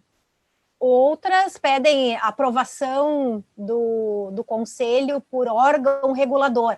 Então, esse é o nosso parecer do CEP para as revistas internacionais, né? E obviamente, que tem que estar estabelecido, inclusive o número do parecer é importante a gente colocar no texto da metodologia, que é de bom tom. O que mais, pessoal? Vamos perguntar. Ramona, a Ana Lúcia tinha colocado, não sei se já contemplou, mas ela queria te ouvir mais sobre análise temática. Uhum.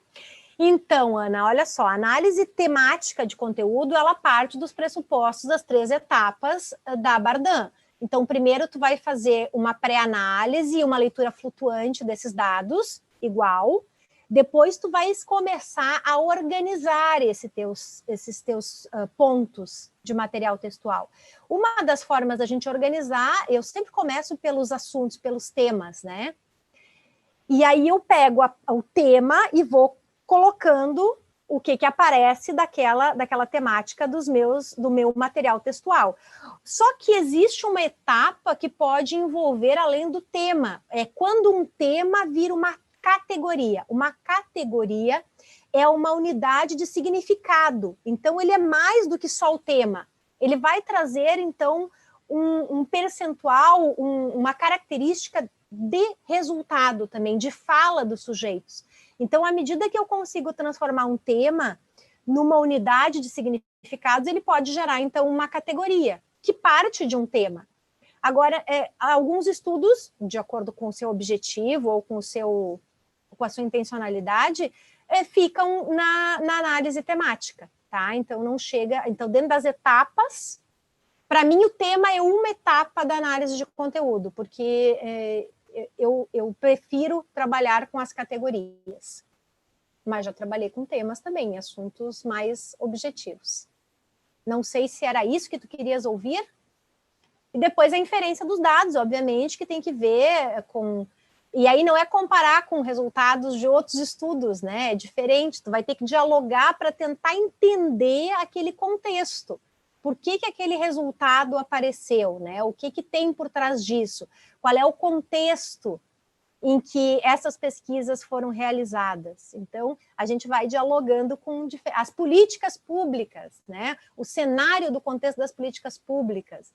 Então, tudo isso vai fazendo a composição das nossas interpretações. E, obviamente, que quanto mais eu tiver leituras, quanto mais eu tiver impregnada daquela teoria, daquele material, mais eu vou conseguir chamar a atenção de alguns aspectos que são importantes, né? Lembrando que, além de deixar claro o que esse estudo descobriu, eu tenho que destacar dessas descobertas o que isso já apareceu, o que reforça a literatura e o que é um dado que contribui de uma forma nova, não tinha aparecido isso ainda em trabalhos. O que o meu trabalho traz em relação a isso? Ou ele reforça só o que já apareceu? Então, acho que é muito importante.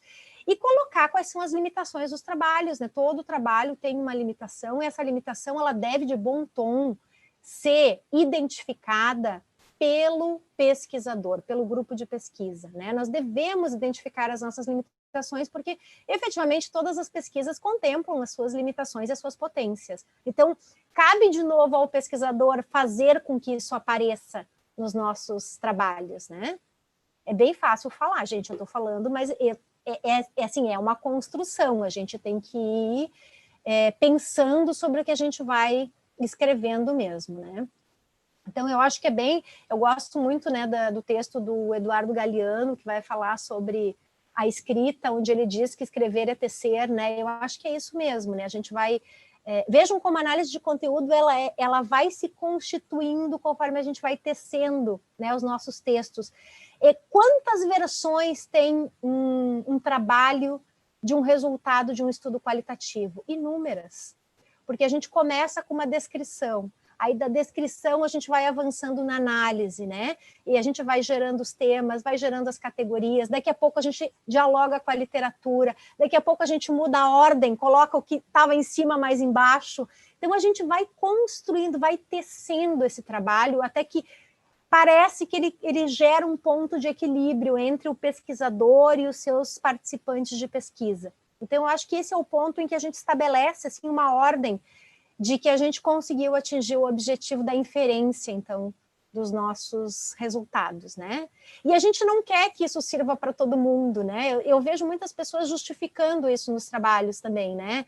Olha, uma das limitações é que a gente não atingiu, que os dados não são representativos de toda a população do Brasil. Não são mesmo, porque a pesquisa qualitativa não tem esse objetivo. Não tem que justificar isso. Vocês entendem? Parece que a gente tem que estar constantemente se justificando porque a gente não fez questões que não são do entendimento desse tipo de pesquisa. Então, eu acho que a gente já passou dessa etapa. Eu penso que a gente tem que firmar alguns conceitos e estabelecer mesmo a que viemos e qual é o papel, então, da pesquisa qualitativa nessa produção do conhecimento na área da saúde, porque ela é muito potente. Efetivamente, os contextos locais, né? As revistas gostam de falar sobre isso, né? Ah, não, essa pesquisa é local, não nos interessa, né? Mas essa interpretação de fenômenos que se dá no aspecto local, se ela tiver uma base teórica, o entendimento desse fenômeno, ele pode ser utilizado em diferentes contextos, em diferentes locais do mundo. Como essas pessoas estão entendendo aquele contexto? Então, eu penso que essa seja a grande potência mesmo da pesquisa qualitativa. Mas é isso. É um exercício de narrativas, de reescrita, né, e de muito diálogo com os nossos sujeitos de pesquisa, né? Eu costumo dizer para os nossos alunos que a fase da impregnação é quando a gente sonha com o dado de pesquisa. Eu sonhei com aquela entrevista. Bom, quando a gente sonha com o dado é porque a gente está impregnado. Ou a gente está enlouquecendo, eu quero pensar que a gente está mais impregnado do que enlouquecendo, né? Mas é isso. Nós temos que estar próximo do dado. Outra coisa que é muito importante, eu não posso pegar os meus resultados para trabalhar de 15 em 15 dias. Eu vou perder a continuidade do que eu estou pensando. Então, eu tenho que começar tudo de novo quando passa muito tempo, né? E uma semana, pessoal, é muito tempo quando a gente está impregnado num processo de análise, né? A gente tem que viver, a gente tem que presenciar aquele momento mesmo, resgatando as entrevistas. Então, é um momento assim que exige muito do pesquisador. Por isso que é muito difícil um pesquisador que está fazendo uma pesquisa qualitativa se envolver em várias pesquisas qualitativas, ou em várias outras pesquisas, né? E uma outra coisa que a gente também tem visto que tem sido super bem-vindo, né, que é super importante, que é esse método misto, né, que a gente poder agregar abordagens quanti-qualitativas. E realmente é um desafio que vai exigir que o pesquisador ele possa contar com uma rede de pesquisa, porque só os termos metodológicos de uma quanti-quali eles requerem conhecimentos específicos de cada uma das abordagens. Eu não posso escrever do mesmo jeito. E, por vezes, os alunos querem fazer quanti-quali, porque eles têm objetivos que caberiam nessa abordagem. Então, eu acho que nós, como orientadores, também temos que nos apropriar um pouco e poder guiá-los nessa direção, né? Um doutorado, tudo bem, a gente vai ter mais tempo, tem uma rede de apoio, eu posso chamar alguém de outras áreas, acho que cabe. Mas eu sempre avalio com bastante cautela o que é o quanti-quali, tá?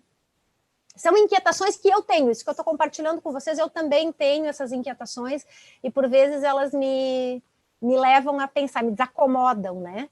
Uma outra coisa que eu também tenho como inquietação é que pesquisa qualitativa não pode ter dado numérico, não sei se vocês já ouviram isso. Dado numérico é quanti. Não, gente, não é. Eu posso ter o contexto da pesquisa, ele é descritivo. Se a gente está falando num serviço de saúde, se a gente está fazendo uma análise qualitativa num serviço de saúde, falar sobre o contexto daquele serviço ele é a apresentação do entendimento dos nossos dados, e ele pode trazer tabelas, ele pode trazer número de serviços, características desse serviço. Tudo isso não significa que a pesquisa é quanti-quali, porque eu não vou analisar esse dado numérico, mas ele vai compor o meu dado de contexto. E o dado de contexto ele é fundamental para quê? Para alicerçar a base de análise qualitativa. Tá? Enfim. O que mais? Perguntem.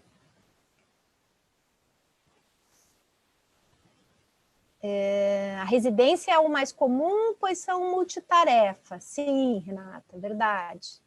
E vocês têm, assim, um contexto de pesquisa muito favorável, né? Vocês também têm uma rede de pesquisadores e de orientadores que são muito qualificados. Isso também torna os trabalhos de vocês diferenciados, né? Então, vocês têm muita potência. Ramona. Pois não. Podia falar de dois temas que são de pesquisa, são de ciência e que também são, por vezes, polêmicos no campo da pesquisa de abordagem qualitativa.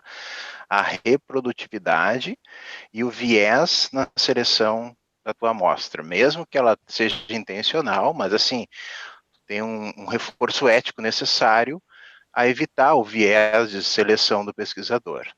Podia falar um pouquinho disso? Não tem como. Não tem como fazer pesquisa qualitativa sem intenção, né? O que tu está chamando de viés, eu estou chamando de escolha do pesquisador, né? A gente tem uma intenção a escolher aquela amostra. Então, é óbvio que o pesquisador ele vai tomar alguns caminhos. E esses caminhos têm a ver com as nossas argumentações. Essas argumentações têm que estar bem detalhadas na metodologia, para não virar efetivamente, eu escolhi porque eu quis. Não. Essa intenção ela tem que estar calcada numa argumentação teórica e, inclusive, de clareza no texto metodológico, né? Então, por que esses sujeitos de pesquisa foram escolhidos e por que foram escolhidos com esta característica, né? O que me leva? Porque, às vezes, eu posso ter uma... meu foco de pesquisa é trabalhar com determinados participantes. Eu quero saber, efetivamente... deste grupo aqui, o que este grupo tem a me dizer. Então, tudo bem, não tem problema. A gente vai trabalhar com essa questão. E a reprodutividade, eu não sei se eu entendo bem o que tu quer dizer com isso. Tu podes explicar um pouco melhor? Reprodução de dados? Claro, por favor. A ideia de reprodutividade é eu pegar os meus aspectos do método científico, fazer aqui ou fazer no Canadá, Índia, eu vou ter que chegar em resultados parecidos. É disso que é o conceito de reprodutividade. Ah, entendi. Tu diz replicar a metodologia. Toda metodologia tem que ter uma característica tal que ela possa ser replicada em outros espaços. Agora, se os resultados vão ser os mesmos, eu não sei. Vai depender.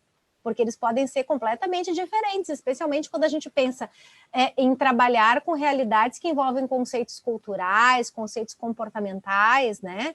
Então, a gente pode ter resultados bastante diferentes. Concorda? Eu queria só comentar, porque, na verdade, assim, a perspectiva de uma reprodutividade é muito mais a pesquisa quantitativa, né? na generalização dos resultados, né? E na pesquisa quali isso é muito difícil. Na verdade, a pesquisa qualitativa ela busca muito mais a compreensão dos fenômenos, né? E claro que os fenômenos serão diferentes a partir das realidades diferentes, né? Então, acho que essa é uma questão, quer dizer, uma vez que a gente pode reproduzir o mesmo método, até perguntas de pesquisa semelhantes, uma vez que aquela pergunta vai nos instigar também, né? Mas pode ser que realmente, né, o meu resultado seja completamente diferente, o que não invalida nenhuma nem a outra, né? Provavelmente a gente vai ter que fazer uma discussão por que os resultados foram tão diferentes num lugar ou no outro. Né? Exato. Então, acho que essa questão de, eu posso reproduzir e posso generalizar aquele resultado, Isso não é, vamos dizer assim, a essência da pesquisa qualitativa, né? A essência é fazer muito mais um exercício de compreensão ou de análise, ou enfim, né? Essas questões que tu tinha colocado antes. E aí, acho que esses termos como viés e tal, que são muito termos da pesquisa quantitativa, eles não casam tanto, né, com a pesquisa quali, porque uma vez que eu tenho intencionalidade, é claro que eu tenho o viés, vamos dizer, o viés chamado na pesquisa quantitativa, né? E é um viés desejado. Esperado até. Exatamente, né? Exato, muito obrigada. Eu acho que é isso. Claro que a metodologia ela tem que trazer o seu rigor, né? Ela tem que trazer a sua descrição. Eu até mostrei para vocês aquele passo a passo metodológico, né?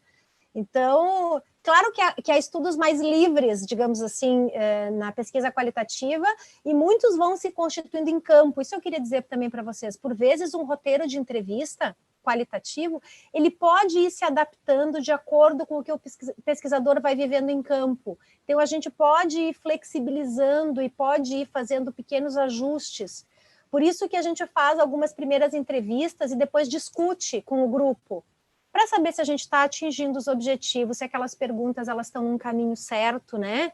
Então, não gosto muito de chamar de estudo piloto, mas ele é um exercício, digamos assim, de início de diálogo, para a gente saber se a gente está indo no caminho certo. Porque o que a gente quer? A gente quer atingir o nosso objetivo. Será que a gente vai atingir esse objetivo com este caminho metodológico que eu tomei? Então, eu acho que a gente vai reavaliando essas diferentes possibilidades ao longo do percurso, sem dúvida.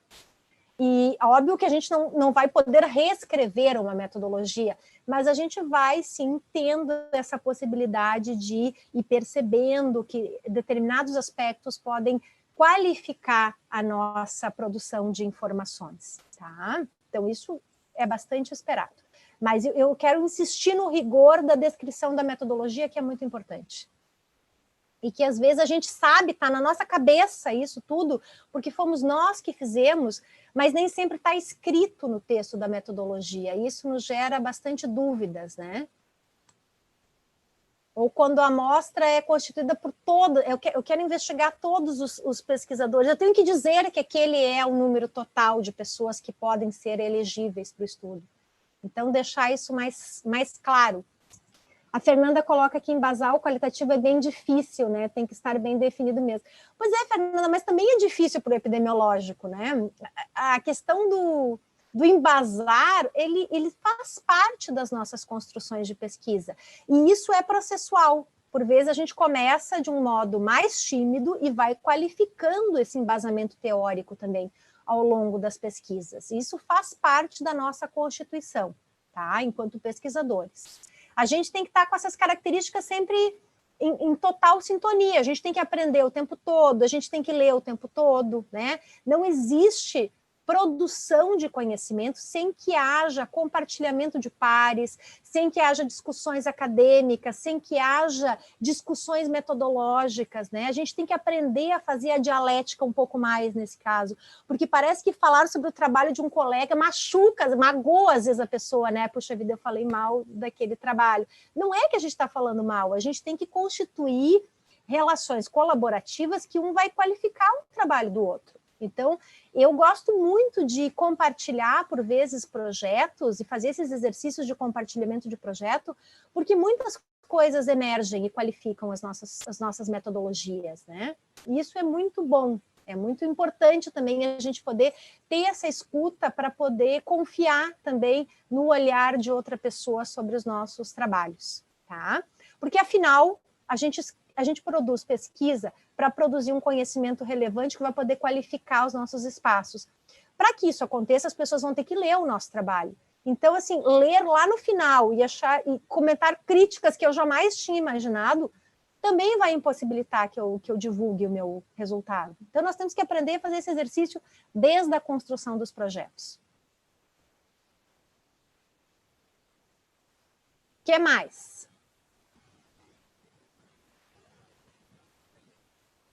Todos que estão aqui hoje já trabalharam com pesquisas qualitativas? Imagino que sim. Tem bastante residente também Ah, que bom! Ótimo! Tá bem. Os residentes também, eu acho que a gente tem que ir pensando também nesses contextos, né? Isso tudo não é uma coisa que não seja possível, ela é perfeitamente possível. A gente só tem que ir organizando, assim, e guardando coerência entre o objetivo, a metodologia, né? As nossas escolhas. E sempre ter essas questões que são de compartilhamento com o orientador, né? O espaço da residência, ele é muito rico para a produção de pesquisa qualitativa. E vocês vão ver que os temas de pesquisa dos residentes, ele está muito voltado para essas abordagens, assim. E o que é muito interessante no sentido até de analisar os processos de trabalho, como a gente constitui de forma processual isso tudo, né? E como isso chama a abordagem mais qualitativa. Então, isso é muito legal também. E, às vezes, pesquisas que a gente constitui um corpo de análise que é enorme. Tu tem várias pesquisas, às vezes, numa só, né? Então, isso também eu queria dizer para vocês. A gente pode aproveitar dados qualitativos em outras pesquisas também, com outros focos, para ampliar um pouco esse objetivo, por vezes, né? Porque numa entrevista emerge muito resultado que a gente não consegue discutir, que não consegue aproveitar num único trabalho. Então, a gente pode ter também essas características, tá? E nesse tempo, as entrevistas remotas estão muito frequentes, né? Então, a gente tem que vencer um pouco essa questão de como é que a gente faz uma entrevista remota e como é que as pessoas que participam também, né, desses processos, elas se sentem para poder falar sobre essas questões. Eu acho que até são aspectos que a gente vai avaliar ainda, que a gente está passando por esse momento, né? Ontem até vi um estudo em que os pesquisadores analisaram o perfil e os tipos de pesquisa dos questionários online que estão sendo disponibilizados agora nesse momento. Eu tenho certeza que todo mundo aqui já respondeu um questionário online nos últimos meses, porque a gente tem uma produção, uma necessidade de produzir conhecimento sobre esse tempo, e os instrumentos virtuais, eles são os mais cabíveis nesse tempo, né? Então, por isso, tem uma questão da gente estar descobrindo o que está acontecendo, qual é o perfil dessas pesquisas, né? Então, eu tenho também curiosidade para saber como é que a pesquisa qualitativa vai se comportar nesse tempo de ensino remoto, né? De ensino remoto, de trabalho remoto, de vida remota. Eu acho que a gente já vai deixar amarrada aí uma conversa sobre isso, né? Eu acho que ia ser bem interessante a gente poder pensar, porque no caso dos residentes, por exemplo, muitos deles estão fazendo um desenho a partir dessa perspectiva, né? Ou porque projetaram lá no R1 ano passado um tipo de coleta que agora não vai poder acontecer, ou porque ainda estão inseguros como é que vai ser o ano que vem, então estão projetando coisas desse tipo. Acho que seria bem legal a gente conversar sobre isso, né? Falar sobre o processo em si, né? Eu tenho também percebido que falar e escrever sobre os processos de constituição da pesquisa também podem gerar muitas contribuições, né?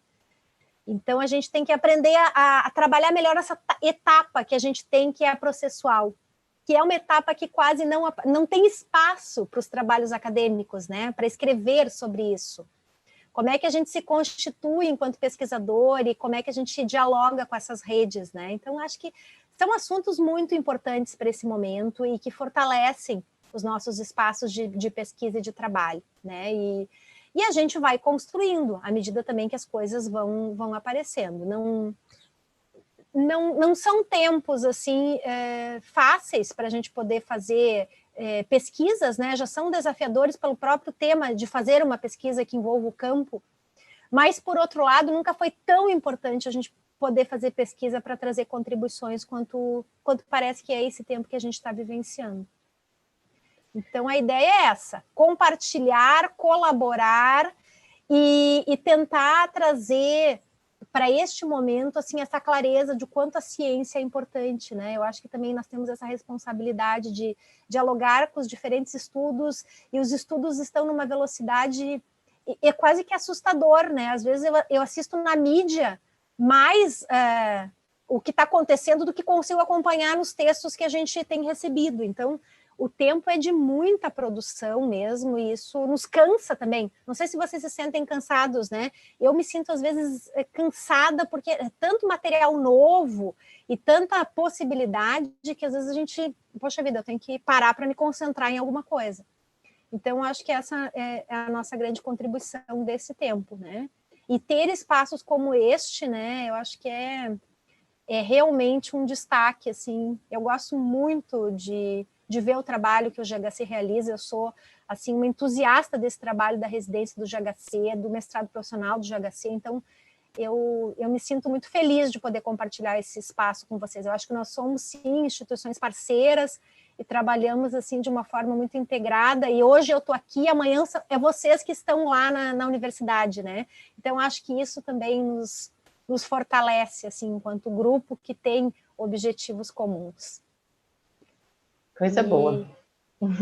E é E isso, gente. A gente tem tentado muito, Ramona, assim, na produção de ciência, né, na residência, justamente resgatar isso que tu fala do quando a pesquisa faz sentido, atravessa o pesquisador, né? Quantos residentes têm aí um campo muito fértil de vivências, milhões, milhares, muito múltiplas e ricas, né? Na experiência do se fazer pesquisador e do se fazer trabalhador em saúde. Uhum. Né? E agora tem uma chateação em relação às coletas por causa do Covid, as impossibilidades. A gente tem tentado justamente mostrar que é um momento também de deixar uma marca importante dessa experiência. Né? E vocês falaram ali, vocês falaram em algum momento em pesquisa e intervenção, né? Então, essas pesquisas, elas estão, assim, muito em pauta nesse momento, né? No cenário internacional também, as metodologias que envolvem as pesquisas do tipo intervenção têm sido muito demandadas, né? E com a nossa experiência de trabalho, nós temos um cenário muito rico para as...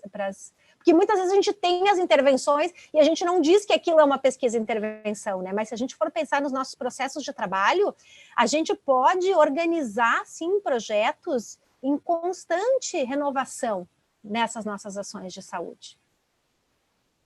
Falar sobre pesquisa e intervenção seria outro tema super interessante, né? Vocês me convidem que eu venha assistir vocês na pesquisa e intervenção. Não, Ramona, já estamos com uma agenda cheia contigo aí. Querida, a gente quer te agradecer muito, muito mais uma vez. Vieram muitos comentários ali para tu ler no chat, agradecendo e parabenizando. A gente é fã do teu trabalho e a gente tem muito a agradecer. A aula vai ficar disponível, então, tem um baixinho chegando aqui, vai ficar disponível no YouTube. E a gente segue aí construindo redes possíveis. Tá bem. Também quero agradecer e me colocar à disposição. Se vocês tiverem mais alguma questão, depois a gente pode seguir conversando, tá? Olha, temos um participante, viu? Externo de pesquisa. Já é um pequeno pesquisador qualitativo. Viu? É aquela loucura do home office. Gente, muito obrigada para todo mundo. Obrigada também. Obrigada a todos que ficaram, que fizeram perguntas. Foi ótimo estarmos juntos.